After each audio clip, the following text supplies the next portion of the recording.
आज minorities democratic party की तरफ से हमने महाराष्ट्र सदन में और यशवंत स्टेडियम में धरना प्रदर्शन रखा था, जिसमें हमने ताफ़ुस नामूस रिसालत सल्लल्लाहु अलैहि वसल्लम पर जो अमेंडमेंट करके सख्त कानून बनाने की मांग की थी। दूसरे, अल्पसंख्यक समाज को 5% आरक्षण मिलना चाहिए, ये भी मुद्दा था।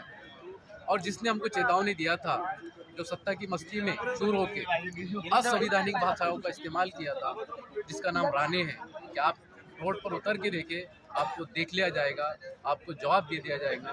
माइनॉरिटीज़ डेमोक्रेटिक पार्टी के कार्यकर्ता आज सुबह से यशवंत स्टेडियम के अंदर रोड पर उतरे और अपनी बात को रखा। और अभी हमने यहाँ पर आके अल्पसंख्यक मिनिस्टर जो अब्दुल सत्तार साहब हैं, उनको निवेदन भी दिया और सदन में आके अपनी बात को रखा। और जिसने हमको चेतावनी दिया था, उसको ये बताते हैं कि अल्पसंख्यक समाज कभी भी असंवैधानिक भाषा बोलने वाले का सही तरीके से जवाब देना जानते हैं, और जो संविधान को रोड़ने की कोशिश करेगा, तोड़ने की कोशिश करेगा, उसको सबक सिखाना भी जानते हैं।